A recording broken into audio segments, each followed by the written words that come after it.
Bonjour à toutes et à tous, un plaisir de vous retrouver pour un point complet sur l'actualité de la Principauté. Voici le sommaire de cette édition. Nous partirons pour commencer en direction de l'Espagne sur les traces du prince Albert Ier aux grottes del Castillo. Notre premier invité sera Frédéric Platini, secrétaire général de la Croix-Rouge monégasque, pour nous parler de la grande braderie qui se tiendra ce vendredi et ce samedi. Un peu de sport également dans ce journal avec de la voile et le championnat du monde de J70 qui a actuellement lieu en Principauté. Un tournoi de padel a réuni d'anciennes gloires du football à l'occasion de la Padel Net Cup. Vous découvrirez des visages qui ne vous seront pas inconnus si vous êtes amateur de foot italien. Ensuite, nous recevrons dans ce journal le directeur général du Novotel. L'établissement fête ce soir ses 15 ans, l'occasion de revenir sur les contours de cet hôtel. Pour finir, nous vous emmènerons au Gala de l'Ami qui a eu lieu ce week-end pour un moment de fête et de danse, mais aussi à l'auditorium Régnier 3 pour découvrir un concert qui n'avait pas été rejoué depuis 1911. Pour débuter cette édition, suite et fin de notre série de reportages consacrés aux déplacements princiers en Espagne, direction les grottes del Castillo dans la commune de Cantabrie sur les traces du prince Albert Ier. Un reportage sur place de Vanessa Dessy sur des images d'Alexandra Marangoni. Regardez.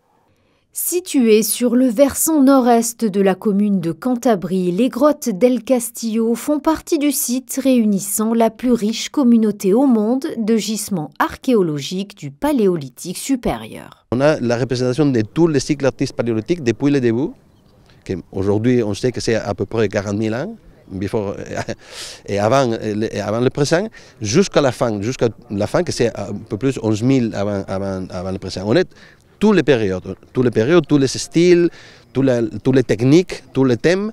Et donc, il s'agit vraiment, s'il y aurait de l'art pariétal, une autre partie dans le monde, on aurait l'art pariétal très bien représenté dans les grottes de Monte Castillo. C'est ça, sont représentatifs et ce sont des ensembles magnifiques. Après une visite en 1900, le prince Albert Ier décide de financer les premières fouilles entre 1910 et 1914.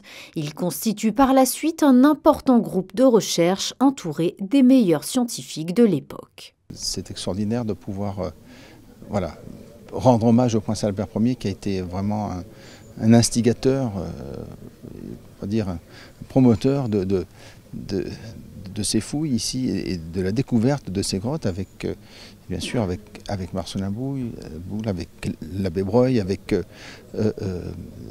Hugo Obermayer et puis monsieur Alcalde del Rio qui ont été les premiers à fouiller toutes ces grottes. Alors on n'a vu que la grotte du Castillo aujourd'hui, mais il y en a beaucoup d'autres. Je crois qu'il y a une quarantaine de grottes dans cette région. Et donc c'est vraiment émouvant de revenir sur cette histoire, sur cet aspect du prince Albert Ier qui vraiment était curieux de toutes les sciences. Et donc je suis très heureux que ici en Cantabrie, il y ait cet hommage qui lui est rendu. Et en cette année du centenaire de sa disparition, je crois que ça prend tout son sens.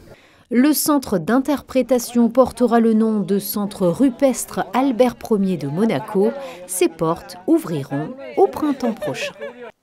Et le prince Albert II était de retour à Monaco. Il a pu recevoir ce mardi 18 octobre des lettres de créance de différents ambassadeurs. Il a en effet accueilli Kayode Ibrahim Laro, ambassadeur du Nigeria. Ensuite, il a pu dialoguer avec Sanchez Ortega, ambassadrice du Panama. Le prince Albert II s'est également entretenu avec Giovanni Luca Giotti, ambassadeur de Saint-Martin.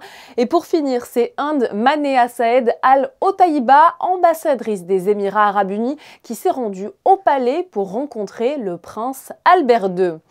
La crise sanitaire, après avoir connu une petite accélération, cette rentrée 2022 ralentit. 1113 tests PCR ont été réalisés entre le 10 et le 16 octobre. Le taux de positivité y était de 14%. Concernant le taux d'incidence, il est donc en baisse, 189 contre 235 la semaine précédente. Notre premier invité, je vous le disais ce soir dans ce journal, est Frédéric Platini, le secrétaire général de la Croix-Rouge monégasque, pour nous parler notamment de la célèbre Grande Braderie. Bonsoir à vous Frédéric. Et bonsoir. Alors, première actualité qui arrive très bientôt, les vendredis 21 et samedi 22 octobre aura lieu sous le chapiteau de Fontvieille, la grande braderie de la Croix-Rouge monégasque. C'est vrai que c'est devenu un événement incontournable. Oui, c'est un événement fédérateur aussi pour la Croix-Rouge. On aura 150 bénévoles présents de tout type de section, donc c'est vraiment un événement qui nous marque. On accueille du public, on accueille des bénéficiaires, donc c'est un événement phare pour la Croix-Rouge monégasque. Et un événement festif, je tiens à le rappeler. Justement, cette grande braderie, c'est l'occasion de réaliser de bonnes affaires, mais aussi de participer à de nombreuses animations. Vous parlez des événements festifs, mais racontez-nous un petit peu ce qui va se passer. La base, quand même, c'est de participer aussi à l'effort environnemental, donc le recyclage. On reçoit des articles de luxe, des articles moins de luxe, mais tout est pratiquement neuf sur nos stands.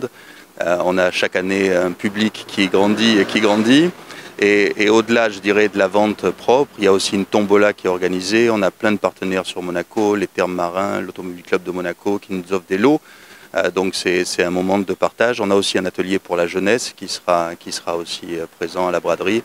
Et nous, ça nous permet de nous retrouver Croix-Rouge avec nos salariés, nos bénévoles de toutes les sections et de partager un moment unique. Vous le disiez, chaque année, cette grande braderie accueille encore plus de monde. Comment vous expliquez ce succès qui grandit d'année en année ?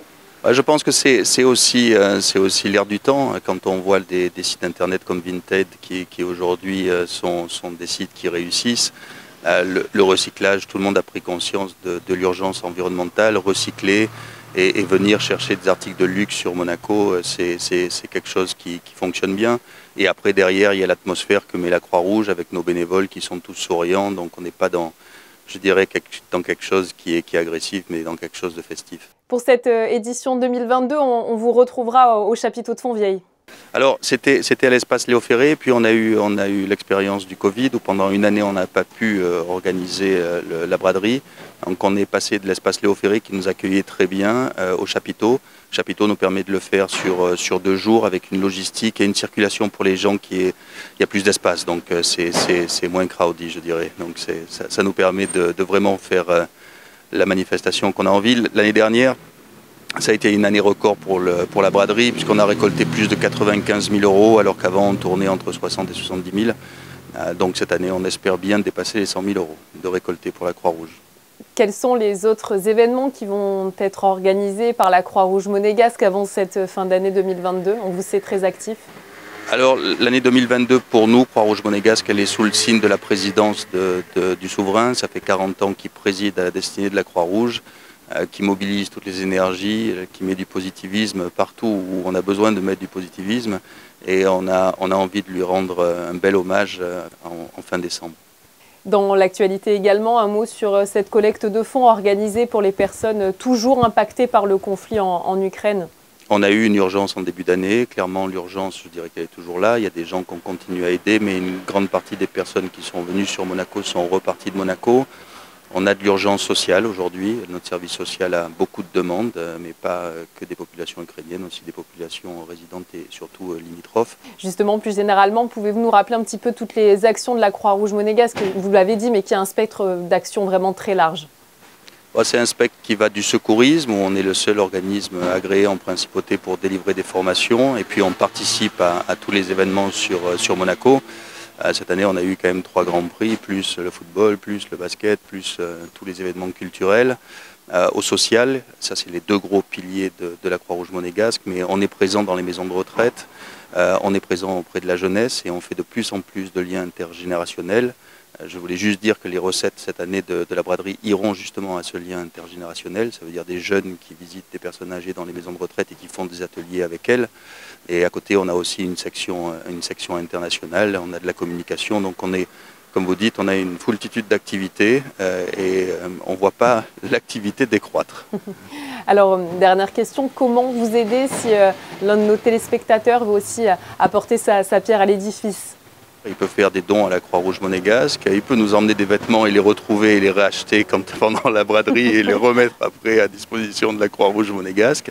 Il peut s'engager comme bénévole, on cherche des bénévoles, même si aujourd'hui on a, je dirais, une belle population de bénévoles, on a rajeuni aussi nos bénévoles.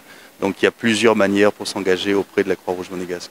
Merci beaucoup à vous, Monsieur Platini, d'avoir été avec nous ce soir sur Monaco Info pour nous avoir dévoilé tous les prochains événements de la Croix-Rouge monégasque. Merci à vous. C'est un rendez-vous à ne pas manquer pour les amateurs de voile. Le Yacht Club de Monaco organise cette semaine les championnats du monde de J70 dans les eaux monégasques. La présentation de cette compétition dans ce reportage de Fabien Bonilla et d'Alexandra Marangoni. Il suffit de se balader autour du port Hercule, on ne peut pas les louper. Ce sont plus de 400 marins, 90 équipages et 23 nations. Du Brésil aux États-Unis, de l'Australie au Chili ou encore du Mexique à la Turquie, sans oublier un grand nombre de pays européens. Tous participent à ce championnat du monde de J70, compétition internationale organisée par le Yacht Club de Monaco. Pour le Yacht Club, c'est une occasion exceptionnelle, pour Monaco aussi, pour la principauté. Le dernier championnat du monde, il remonte à 1976, donc il n'y a pas beaucoup d'occasions comme celle-là. Il y a énormément de bateaux qui ont des médailles olympiques, des vainqueurs de l'America's Cup, il y a vraiment un plateau exceptionnel. Et donc pour le Yacht Club, et pour Monaco Capital Advance of Yachting, c'est vraiment important, c'est vraiment quelque chose de bien. Le focus mondial de la voile est certainement sur les réseaux sociaux en train de regarder ce qui se passe à Monaco. Le J70, construit en 2012, est considéré comme l'un des monotypes les plus populaires auprès des régatiers. Pour cette compétition, 4 personnes à son bord, 3 catégories y participent. L'Open, où l'équipage est professionnel, le One Pro, avec un seul professionnel à bord, et le Corinthien, avec un équipage amateur.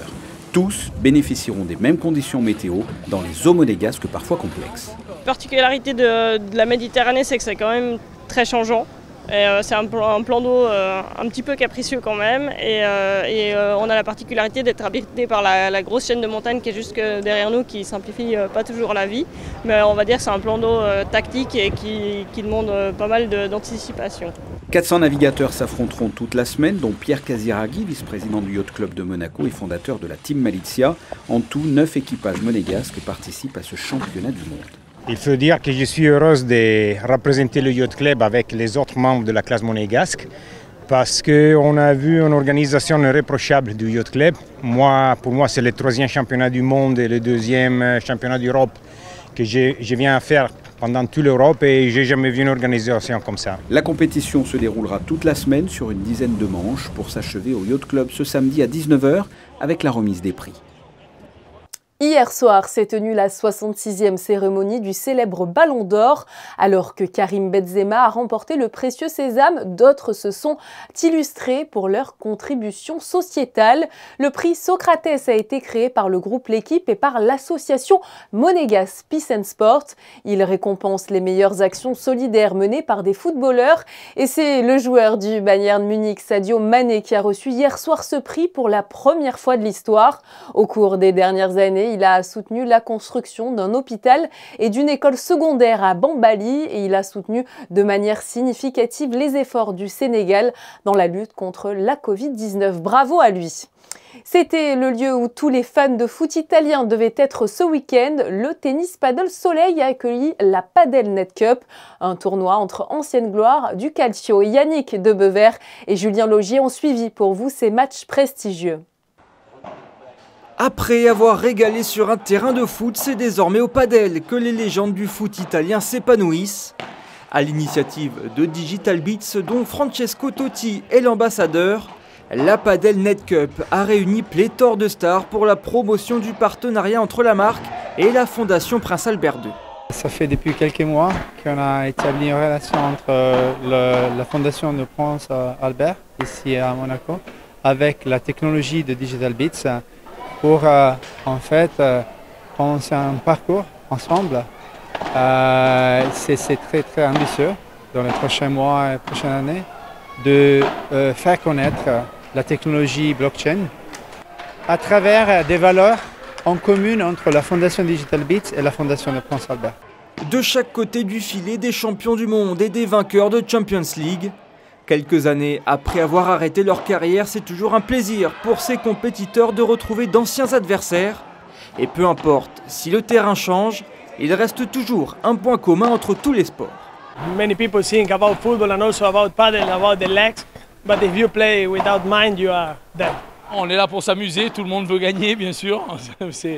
Même si on est plus joueur et il n'y a plus la Coupe du Monde, mais on a toujours envie de gagner, même si on est là vraiment pour s'amuser et pour être tous ensemble. No somos para nada enemigos, siempre fuimos adversarios con muchos de los colegas que están, pero la verdad que, como decía anteriormente, estamos contentos de poder compartir, poder reencontrarnos y bueno, divertirnos un rato y que la gente se divierta. Au bout d'un tournoi de très bon niveau, c'est la doublette argentine de l'Inter Milan, Diego Milito et Esteban Cambiasso qui repart avec le trophée. Une victoire anecdotique puisque c'est bien le mot plaisir qu'il fallait lire sur chaque visage, joueur comme public. Le Novotel Monaco souffle sa 15e bougie pour célébrer comme il se doit cet anniversaire. Son directeur général Guillaume Rapin est présent avec nous ce soir. Bonsoir à vous. Bonsoir. Alors 15 ans, 15 années durant lesquelles le Novotel s'est construit, c'est vrai, une belle réputation. Comment cet hôtel a-t-il finalement gagné sa place parmi les géants de l'hôtellerie de luxe ici en Principauté ? Eh bien, cet hôtel a commencé en Principauté il y a effectivement 15 ans avec un positionnement d'hôtel 3 étoiles, un positionnement humble pour accueillir une clientèle d'affaires et de loisirs et qui a bien trouvé sa place depuis son ouverture. Il y avait, c'est vrai, peut-être une vraie volonté de faire dans la chaîne Novotel une petite particularité monégasque. Absolument, cette inclusion monégasque dans la chaîne Novotel est un vrai atout pour la marque, pour donner aussi une visibilité qui rayonne à l'international et c'est un flagship comme on l'appelle. Comment le Novotel, vous qui le connaissez bien, a évolué tout au long de ces 15 années ? Eh bien, l'hôtel, quand il a ouvert, était évidemment sur un lieu historique qui était Radio Monte Carlo, donc toute la décoration allait sur le thème de la radio, de l'audiovisuel. Et après 15 ans, on a fait une rénovation qui s'inspire maintenant beaucoup plus de la localisation de l'hôtel, de la French Riviera. Et donc on a décliné un esprit des Rivieras du monde dans ce Novotel. Quel est à l'heure actuelle, après ces 15 années, votre positionnement commercial ? Nous avons un positionnement à la fois sur le marché d'affaires avec des espaces de réunion et tous les congrès qui se déroulent à Monaco et où nous avons toujours plaisir à accueillir les congressistes et les clients des différentes manifestations, qu'elles soient sportives ou culturelles, et aussi un positionnement de tourisme purement loisir avec notamment la clientèle estivale ou le week-end, avec notamment un mois de juillet-août qui culmine en termes de taux d'activité. Votre clientèle, vous venez de le dire, est plutôt une clientèle d'affaires, de tourisme. Je crois savoir également que vous recevez beaucoup de familles, notamment pour la partie brunch le dimanche. Absolument, nous avons également une offre restauration qui permet d'accueillir les familles, une offre avec un brunch le dimanche, avec une formule, avec un buffet et différents plats, et également des ateliers qui vont reprendre très bientôt pour les enfants, pour permettre aux parents de se reposer tranquillement pendant que les enfants s'amusent. Ça, c'est plutôt sympa. Et concernant la carte du restaurant, sur quoi vous êtes-vous basé pour l'établir ? Eh bien, la carte du restaurant est basée elle aussi sur le thème des Rivieras, donc bien évidemment une cuisine ancrée localement avec des plats typiquement méditerranéens et quelques influences d'autres Rivieras du monde avec des épices ou des produits qui viennent d'un petit peu plus loin, soit d'Italie, soit de la Riviera américaine. Est-ce que vous avez aujourd'hui des pistes d'activité pour développer encore plus l'établissement ? Aujourd'hui, on est, comme tous les hôtels de Monaco, très heureux d'avoir pu vivre une magnifique saison 2022 après 2 années de crise et on continue à essayer de trouver d'autres leviers, notamment sur la restauration, sur des offres d'afterwork qui ont repris.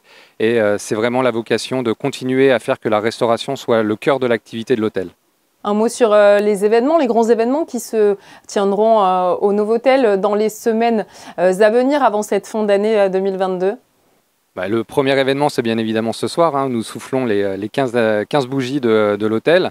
Et ensuite, on va enchaîner avec quelques grosses réunions, manifestations professionnelles dans l'établissement, mais également le Sportel qui arrive et qui est en ligne de mire. Et ensuite, on arrivera sur les fêtes de fin d'année avec notamment des belles offres de restauration pour toute la clientèle qui voudra se restaurer pour Noël ou pour le jour de l'an sans avoir à préparer. Qu'est-ce qu'on peut vous souhaiter pour ce 15e anniversaire pour finir ? De continuer pour encore 15 belles années. Eh bien, on vous le souhaite en tout cas. Merci beaucoup à vous, Guillaume Rapin, d'avoir échangé avec nous sur l'ADN du Novotel Monaco à l'occasion, je le rappelle, de son 15e anniversaire. Merci beaucoup. Direction le Méridien Beach Plaza qui a accueilli il y a quelques jours le premier festival ibéro-américain de danse junior. La Marinera, danse péruvienne, était à l'honneur. Les jeunes compétiteurs ont littéralement conquis le public et vous allez comprendre pourquoi dans ce reportage signé Sandrine Nègre et Olivier Bonello. Ils sont venus pour participer au premier festival ibéro-américain de danse junior, organisé par l'association monégasque ibéro-américaine AMI. Plusieurs catégories composaient ce festival et ces jeunes danseurs ont ébloui les spectateurs. Précision, implication de vrais petits professionnels de la discipline qui ont proposé du haut niveau ce soir-là.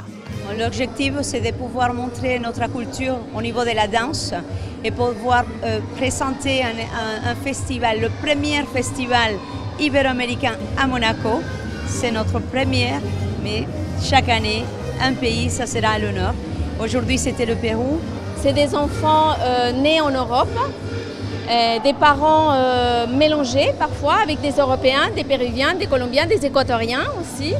Et voilà, ils appartiennent à différentes écoles, à différentes associations qui se développent en Europe. Bueno, la continuidad cultural. Estamos felices de ver a niños que son portadores de pasos de vida, de cultura ancestral que está vigente, que estamos realmente viviéndolo en una fiesta de encuentro de generaciones. Ce festival a donc permis d'en savoir plus sur la marinera, encore un peu méconnue de nos jours. La preuve, lorsque les personnes interrogées parlent du Pérou, elles évoquent souvent la gastronomie, la musique, la faune ou encore plus généralement la géographie du pays. C'est très important de montrer notre danse typique du Pérou. Et moi, comme reine, on essaye d'y aller vraiment dans tous les événements, soit dans l'Europe ou aussi on retourne au Pérou pour montrer et diffuser notre danse typique du Pérou. Nuestra danza la marinera es un baile de enamoramiento. Tú vas a ver en todas las parejas reflejar una expresión de total enamoramiento y corazón. Il dansait vraiment dans une pureté, il avait envie de donner le maximum. Et magnifique, c'est de voir ces enfants pouvoir transmettre notre culture, nos racines à travers le plus important qui est la danse. Démonstration, performance, spectacle, ce festival a aussi permis à travers une tombola de participer au futur projet de l'association, un restaurant solidaire et équitable. Le Honduras sera le premier pays à en bénéficier. Je vous en avais déjà parlé hier. Ce dimanche, à l'auditorium Régnier 3, les spectateurs ont pu vivre un moment particulier. En effet, un opéra en version concert a été redonné pour la première fois depuis 1911. Le prince Albert Ier avait commandé à l'époque l'œuvre de Camille Saint-Saëns intitulée Déjamir. Et cet énorme succès n'avait jamais été rejoué depuis. José Sacré y a assisté aux côtés de Clélia Renaud et Olivier Bonello.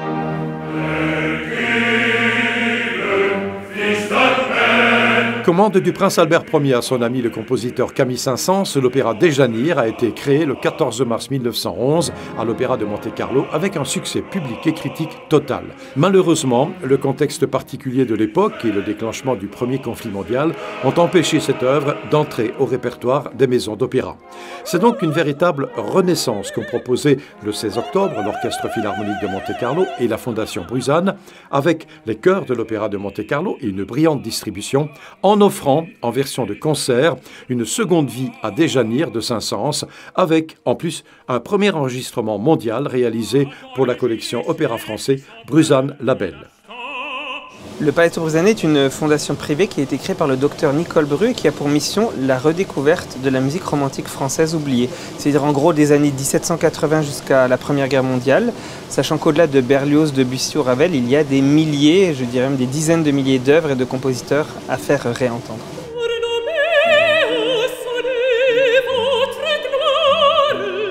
Une œuvre comme Déjamir demande tellement de moyens, pas seulement financiers, mais aussi des moyens artistiques et humains, qu'on ne peut pas demander à ces artistes d'apprendre pour une soirée de concert de tels ouvrages sans imaginer d'aller plus loin. Et bien sûr, si on enregistre une œuvre comme Déjamir, c'est sans doute le seul moyen et le meilleur moyen de donner ensuite envie à des directeurs de théâtre, en écoutant ce disque, de monter l'œuvre sur scène. Donc là, j'allais dire, c'est la première étape, la plus importante, mais en fait, la seconde étape serait de persuader un théâtre de remonter en version scénique cette Déjamir de Saint-Saëns. Déjamir de Saint-Saëns, en version de concert, sous la direction de Kazuki Yamada, restera l'un des moments forts de la commémoration Albert Ier proposée par l'Orchestre Philharmonique de Monte-Carlo.